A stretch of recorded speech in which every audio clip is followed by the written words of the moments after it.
ફાર્માના માલિક સામે બલ્ગેરિયન યુવતી પર દુષ્કર્મનો કેસ થયો છે। શહેર પોલીસ કમિશનર અને યુવતીના વકીલના નિવેદનમાં વિરોધાભાસ સામે આવી રહ્યો છે।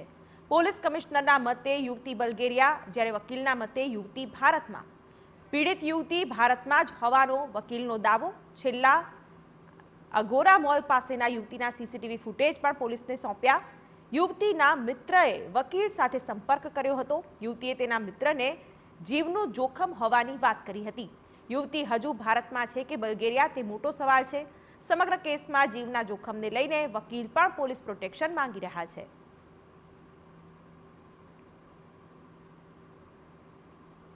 કેસ છે એના માટે અલગથી ડીજીપી સાહેબની હુકમથી એસઆઈટી બનાવી છે।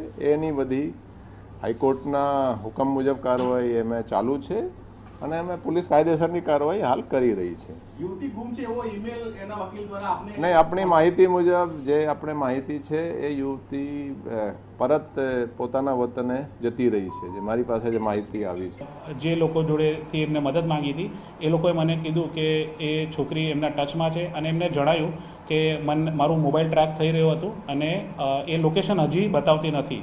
તો મને જે સમાચારમાં જાણવા મળ્યું છે કે એ બુલ્ગેરિયામાં જતી રહી છે। સીપી સાહેબનું એવું કંઈ છે, જેવી રીતે સમાચારમાં ન્યૂઝ મળી છે। હજી એ ક્યાં છે, બુલ્ગેરિયા છે કે ઇન્ડિયા છે, એ અમને ખ્યાલ નથી અને એના કોઈ પુરાવા નથી। પણ જે અમારી બેસિક રિસર્ચ છે એવું જ બતાવે છે કે હજી એ ઇન્ડિયામાં હોવી જોઈએ।